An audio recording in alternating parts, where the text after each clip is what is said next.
Good evening, everyone. My name is Jackie Mish. I'm an associate planner with Vandewalle and Associates. I'm flying solo here tonight, but I worked on this process in close coordination with Scott Harrington and Dean Proctor, principals in our firm. I know that you all have a long agenda this evening, so my intention is to provide a pretty brief overview, much shorter than past presentations I've given on this plan, in order to allow for maximum time for the council to ask questions and kind of focus on what you're all interested in.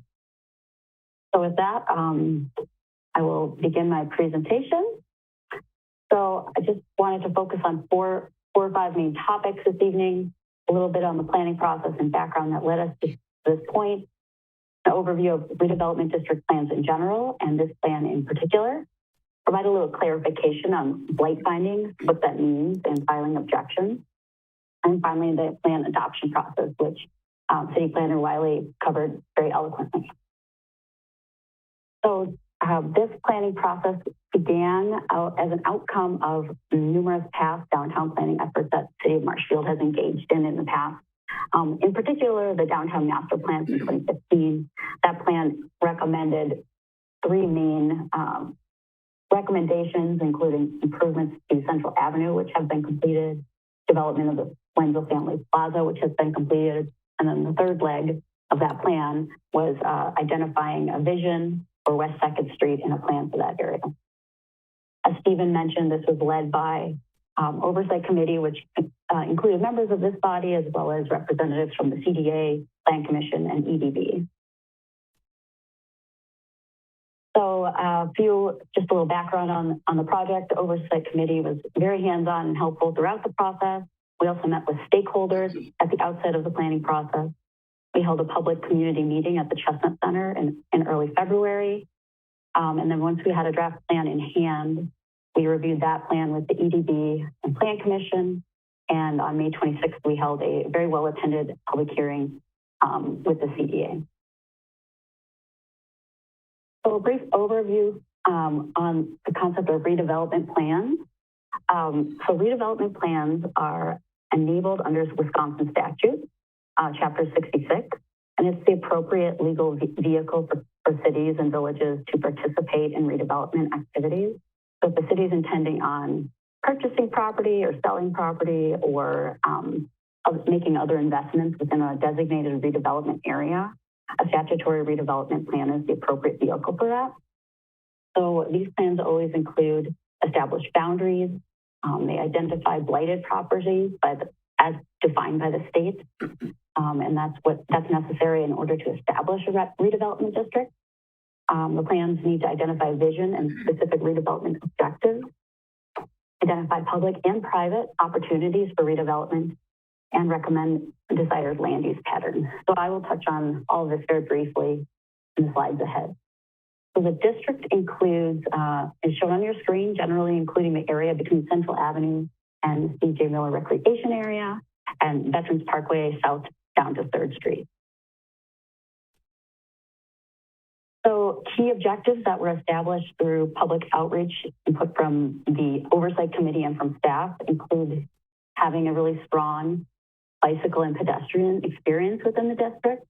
So an area that's very bicycle friendly, very walkable, very pleasant to spend time in, and something that is a little calmer of a pedestrian environment as compared to Central Avenue, which can be a bit noisy from time to time. Another objective is to build on the really great public space that the district has right now, including the Wenzel Family Plaza and C.J. Miller Recreation Area, but then also design buildings to really reflect and make the most of those investments and encourage more private development to include public spaces as well. Another really essential recommendation of the plan is to encourage preservation of the really excellent historic buildings that you have in this district. So the City Garage, Weinbrenner Shoe Company buildings being some great examples, and of course the Post Office, Chestnut Center, and others. The plan recommends using these iconic historic buildings as reference points as a new development occurs. So looking to the building materials, massing, and other elements of those really excellent historic buildings and referencing those as new development occurs. Of course, a key project goal is economic development. So The plan intends to identify opportunities for redevelopment of vacant or underutilized parcels, grow the city's tax base, find strategic opportunities for height and density in certain locations, and then, of course, make sure that the plan is actually market feasible. So both uses and the types of buildings are formats that we expect to be tested by the market and viable. When it comes to what the future land uses should be in this district, we had a really excellent conversations throughout the process about this. Key outcomes from that were that there's really a desire to see land uses in this district that support both daily activities and special events. So since we know that these types of things are really needed here in Marshfield. A major recommendation is to include more residential development within the district. So not only does Marshfield need more housing, but it does have a lack of new apartment housing or multifamily housing or condo type housing, or potentially Marshfield Clinic employees or new residents in the city. And we recognize that residential is really a key piece to the success of this district, because these are the folks who are going to support any commercial that might be included, support the events, and then help kind of bring life to this district. So residential is a huge component of the district. The plan also recommends small amounts of first floor commercial focused around West 2nd Street, with the idea that we wish to avoid competing with established businesses along Central Avenue. And so with that in mind, there's definitely a focus on entertainment-oriented uses. So perhaps more restaurants, more diversity in restaurants, arts, live music, sports, recreation, other things that you might see that are going to be a little bit different offerings than what we're seeing on Central Avenue right now, and then really bring in vitality to the district. Parking. Never done a downtown plan in my career that didn't have a healthy debate about parking. So the recommendations for the plan here is to ensure that any new development has sufficient parking. We're certainly not going to bring in development here that doesn't have enough parking to serve the needs that it has. But then also balancing that with not having excessive paving or excess parking that's going unused throughout the district. The idea is letting the development and the activity lead rather than the parking. As we were developing the redevelopment plan, we identified a number of different urban design strategies that we sought to incorporate into the plan specifically. A few of these include making the most of the assets that you have here in the district, such as the Veterans Parkway Trail, C.J. Miller Recreation Area. So as buildings are designed, they should really relate to and face those great assets that you have. Also including buildings right up to the street and sidewalk to create a nice, vital urban environment and place parking away from the streets and more at the core of development. Take advantage of Wenzel Family Plaza. And then finally, acknowledge that you do have a really strong historic district on 3rd Street, and so to elevate that as the city makes investments in this area. So these urban design strategies translated into finally a concept plan for the West 2nd Street district. This is a concept plan that the city should use to guide investments and redevelopment throughout the district. We know that it's never going to be developed exactly as the way that we designed it, but it's really an excellent starting point to get the process jump-started and help the city make decisions about how to spend their time and effort. So I will very briefly walk through the recommendations of this concept plan, but I'm happy to come back to anything should anybody have any additional questions about any of the sites. In order to advance the sites more effectively, we identified 5 different redevelopment sites that could be pursued one at a time or all at the same time, but we felt that it was important to kind of break it up into distinct redevelopment projects, since there's quite a bit of potential opportunity here. So the first site, Site 1, which if you see it on the site plan here, that's the former Baltus service station. This is an opportunity for commercial development potentially with a plaza that would relate to the Wenzel Family Plaza diagonal from that and allow events to happen kind of in both areas at the same time and sort of spill into one another. The second site is the Walnut Avenue block fronting on 2nd Street. So the plan recommends mixed-use development on 2nd Street. So commercial uses and retail, restaurants, things like that right on 2nd Street with residential above. And there's also opportunities at the rear, right on fronting on the bike path for residential development and potential pedestrian plaza between those two buildings at the rear. The third site is the Weinbrenner building. I think that many of you do know that business is looking to end its lease with the city, and so there's an opportunity for reuse of this building. The plan recommends residential reuse, particularly of the 3-story portion that fronts onto Chestnut Street, and then there's potential for commercial uses fronting on West 2nd Street. Across the street from this site, the plan recommends or identifies opportunities for townhomes across Walnut Avenue. This is just a concept. I know what we've heard at the public hearing that some of the property owners there are not necessarily in favor of this idea. So the plan recommends it as an opportunity, but that the city could consider. And then finally, our biggest site is Site 5, which is the site that contains the city garage. There's lots of different things that are possible here. I think the favored recommendation by us and by the Oversight Committee was an option that included office headquarters, which is sort of the blue building at the rear there. And it includes reuse of the old brick city garage building, which has potential for either entertainment, concert venue, or sports and recreation. And then here's the same site as viewed from above.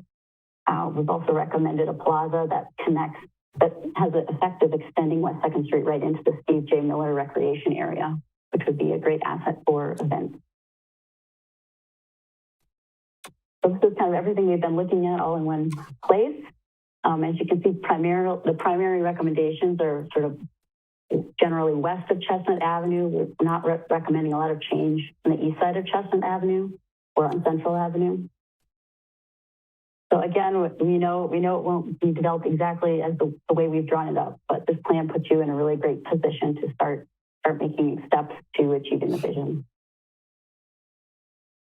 This is a drawing that shows West 2nd Street looking east toward Central Avenue, what that might look like with a more developed mixed-use environment that's highly pedestrian and bicycle friendly. Here's the concept plan once again. And then just wanted to make a note that the plan also makes recommendations for public improvements and extend streetscape amenities westward, similar to the ones that you've already begun to do in this area. So when it comes to implementation, the plan lays out a general work plan for the city to start from. The plan recommends starting with the city-owned sites because the city already has site control of those, and many of those, especially Site 1, could really begin at any time. So the city could start tackling those sites now, but then also laying the groundwork for the other 3 sites that we've identified. The plan identifies opportunities for funding sources, beginning conversations with property owners, local businesses, and developers, and starting to use other economic development tools to encourage private and public investment in the district. So I wanted to share a little bit more about what redevelopment plans really mean. I know that we had some pretty healthy discussion about that at the public hearing, and why the city is using this tool now. So the purpose, once again, the purpose of a redevelopment plan is to induce revitalization of areas that are deemed blighted through redevelopment efforts and other activities by the city and the CDA. It's a really great thing for cities to consider because it provides meaningful tools for the city to actually implement the vision. And it also has the effect of letting everybody know that the city has identified this as an area that they intend to invest in, and they'll be focusing their efforts there. A key topic to understand is the term blight. I really think it's an unfortunate term that is used as a state statutes, and I wish we didn't have to use it because I think when I think of the word blight outside of this context, I think of like a derelict property that hasn't been maintained. And I think that's a misnomer because it's not really how the state defines it. So there are a number of different properties that we had to identify as blighted in order to establish a redevelopment district. But under state statutes, really the definition of blight is much more general. It could include faulty lot layout, strange street layout. It could include lack of maintenance or deterioration of a building or site improvements, but it could also include just a number of different things, including cracked pavement or a land use that's not used for the purpose that it was originally built for. And so I think when you walk around the district, you wouldn't necessarily describe it as a derelict district, but many of the properties do meet the conditions for blight as defined by state statutes, which has enabled us to create this district. So at the beginning of this process, I went out and did what we call a blight study and assessed all of the 44 parcels in the district. I determined that 23% of those, or 23 of those parcels, over 77% of the acreage within the district did meet the state's definition for blight. So we were able to create the district because we found that the property does meet that definition. In particular, in Marshfield, we found that there were some cases of aged or deteriorating or vacant structures and improvements. Particularly north of West 2nd Street, we saw quite an extensive amount of underutilized parcels. And then we also saw faulty lot layout and obsolescence, meaning that buildings no longer being used for the purpose it was originally built for.